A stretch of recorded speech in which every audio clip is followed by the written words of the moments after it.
Excellencies, ladies and gentlemen, it's a great honour to join you in marking the centenary of Jewish cultural autonomy in Estonia, one of the most notable landmarks in the history of minority governance in modern Europe. In these brief remarks, I'll firstly discuss what made Estonia's law on cultural self-government for national minorities so distinctive in the European context of the day. And I will reflect on the important role that Jewish minority activists played in bringing this law into being. Secondly, I'll consider how the positive international reception that was given to Estonia's cultural autonomy model made it a focus for European-level debates that remain highly significant today. Now, I don't need to go into the details of Estonia's 1925 autonomy law, as I know you'll be discussing it extensively during today's conference. The main thing to say is that by devolving cultural responsibilities to public legal bodies elected by minorities, this law went far beyond the more limited minority protection model established under the League of Nations during the 1920s. While the League model paid lip service to preserving linguistic and educational diversity, it focused mainly on non-discrimination and the respect of individual civil rights. Furthermore, there was no solid international legal basis for enforcing this League model. As a state that was established outside the framework of the post-1919 European peace settlements, Estonia followed its own distinctive approach to addressing the minority question, rooted in multiple political and intellectual currents that had shaped its society over the preceding decades, and in some cases over many hundreds of years. Estonia's approach was not entirely unique, as a similar model had been followed by the Ukrainian People's Republic in 1918 and by Lithuania for its Jewish minority in the early 1920s. In these cases, however, autonomy was a short-lived experiment. Estonia was alone in establishing a durable institutional framework for minority self-government, which, in the Jewish case, persisted right up until the Soviet occupation of 1940. Self-government was established on the basis of non-territorial or personal autonomy, whereby minorities were understood as communities of persons formed through free affiliation by individuals, regardless of where they lived within the state. This approach was consistent with the democratic idealism of the early Republic of Estonia, and it was particularly well suited to the Jews as a numerically small and territorially dispersed minority community. If you look at the existing historiography, this often portrays the Baltic Germans as the main driving force behind the adoption of cultural autonomy. Anton Weiswendt, for instance, has suggested that Estonia's Jews were merely unintended beneficiaries of the 1925 law. More recent work by Timo Aava, however, demonstrates that it was in fact Jewish activists who did most to propagate this model across the western regions of Russia before 1918, and that this Jewish activism was carried over into the early years of Estonia's independence. A pivotal moment was the May 1919 Congress of Jewish Communities in Tallinn, where the future president of the Jewish cultural self-government, Hirsch Eisenstadt, was able to unite delegates behind the goal of non-territorial autonomy. In his speech to the Congress, Eisenstadt made 3 points which, in my view, remain absolutely central to present-day European norms on minority rights. Firstly, minorities belong to the state in which they reside. Secondly, autonomy should be understood as a way of reinforcing civic unity. And thirdly, and by extension, the unity of the citizen body is inviolable.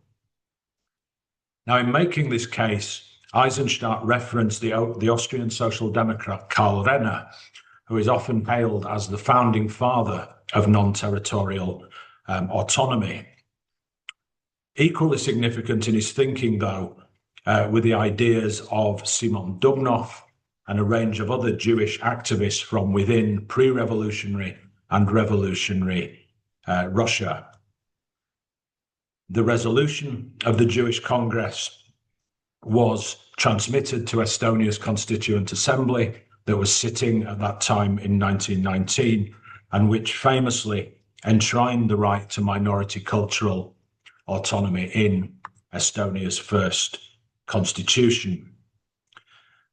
The Jewish community was too small to gain representation in the first Riigikogu. However, the records show that its leaders consulted closely with Baltic German deputies in preparing the initial draft of autonomy legislation during 1921. The Jewish community was thus fully embedded in a political project that emerged from the bottom up, from within the minorities themselves, but which could not have been realized without support from a significant portion of the new ruling Estonian elite. And in this sense, cultural autonomy rested on a cross-ethnic sentiment of civic unity, which was reflected not just in legislation, but more importantly, in the actual practical application of the law that was passed. From 1926, the Jewish Cultural Council and self-government were able to assume responsibility for education, for cultural institutions, and for communal affairs, and to oversee what I think Anna Vershik has called a Jewish national awakening in Estonia.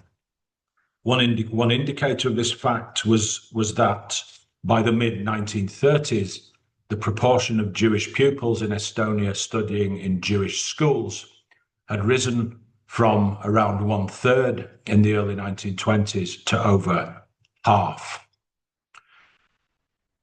What is also striking about the Jewish cultural self-government is its internal pluralism. It's true that there were frequent political disputes within the council, reports of which even found their way into the Jewish press in Scotland, as I discovered when I was looking into this topic. Ultimately, though, cultural self-government was a framework within which Hebrew and Yiddish institutions and Zionist and non-Zionist political currents were able to coexist. The successful practice of Jewish and German cultural autonomy in Estonia attracted widespread attention and admiration across Europe during the late 1920s. Among other things, the Estonian example directly inspired the work of the Congress of European Nationalities, a transnational minority activist movement established in 1925, which lobbied the League of Nations to promote non-territorial autonomy as a generalized approach to addressing minority issues across the whole of Europe. The Congress of European Nationalities was founded by a Baltic German activist from Estonia, Evald Amenda, who served as its general secretary from the foundation of the organization in 1925 until his death in 1936. It has to be said that an Estonian Jewish representative participated in the Congress only once, with Deputy President Abram Garevich attending the third meeting in 1927. More generally, though, Jewish representatives constituted the second largest grouping within the Congress of European Nationalities during 1925 to 1932, with internationally prominent figures such as Leo Motzkin and Max Lazarson playing an important role in the Congress's work. Indeed, until the early 1930s, when Nazi influence began to take hold among the German minorities represented within the Congress, it was very much a German-Jewish endeavor, just as the promotion of cultural autonomy had been in Estonia in the early 1920s. Now, if you look at the British press from the interwar period, you'll find very many positive accounts of Estonia's cultural autonomy law. These extended to a local newspaper in my home country of Scotland, the Dundee Courier, which in February 1928 published an article on the 10th anniversary of Estonia's independence and made reference to the adoption of minority cultural autonomy. It noted that, I quote, "This step has been highly appreciated by the League of Nations and other circles interested in minority questions." And it went on to say that Estonia's law was already being regarded as an ideal for eventual corresponding laws in other countries. Now, this last claim needs some qualification because in 1931, the League of Nations, in fact, rejected the Congress of European Nationalities appeal sent by Ewald Amenda to make the Estonian model the basis for a Europe-wide approach to addressing minority issues. The League of Nations rejected this appeal despite the by now obvious fact that the existing system of minority protection was not fit for purpose. In its response, though, the League was, however, correct to point out that cultural autonomy is not in itself a panacea, nor a one-size-fits-all solution that can be seen as applicable to all minority communities. And this is clear if we look at the Estonian case, because the Swedes, the Russians, who would have been eligible to adopt cultural autonomy, decided not to do so. And they made this decision mainly because their size and their compact settlement enabled them to benefit from other territorially based arrangements that allowed for education in and local use of their minority languages. For the Germans and the Jews, this was not a workable possibility. So non-territorial autonomy was the perfect modality for their needs. If we look at the possible wider applicability of cultural autonomy, then we've got to recognize that the successful practice that we saw in interwar Estonia also owed much to specific contextual factors, such as, for instance, the small size and the demographic profile of the population, the institutional legacies that had been carried over from the time of the Baltic provinces before independence, and also, as I've already mentioned, the strong democratic idealism that pervaded society in the early 1920s. The subsequent authoritarian turn in Estonia from 1934 weakened these enabling conditions, but it did not lead to the abolition of minority cultural autonomy.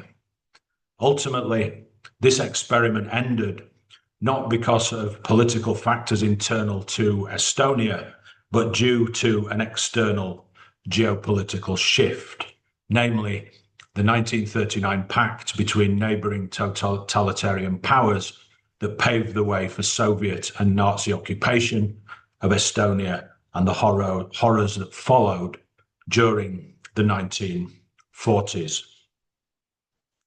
In November 1940, another Scottish paper, the Jewish Echo, from my home county of Lanarkshire, lamented the closure of Jewish national institutions following the Soviet occupation of Estonia and the other Baltic states. And it noted that, I quote, "The Jews in the Baltic states formed a great Jewish centre full of life and activity, the last island of Jewish culture and creativeness in Eastern Europe." 100 years on from its establishment, Estonia's Jewish cultural self-government remains highly significant as one of the rare historical examples of a fully functioning system of non-territorial autonomy. The revived scholarship on this topic since the end of the Cold War has focused primarily on the experience of Estonia's German minority, at least until recently.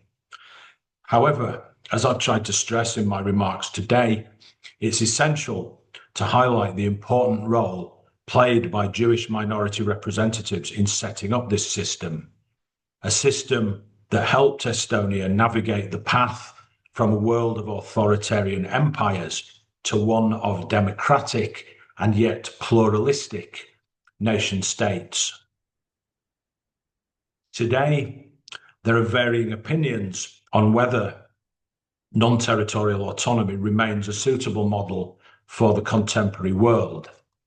Nevertheless, if we examine Estonia's experience during the 1920s and the wider international discussions that surrounded it, then I believe they still have a lot to tell us about a question that remains central to European politics and society today, namely how to accommodate cultural diversity within a single political framework.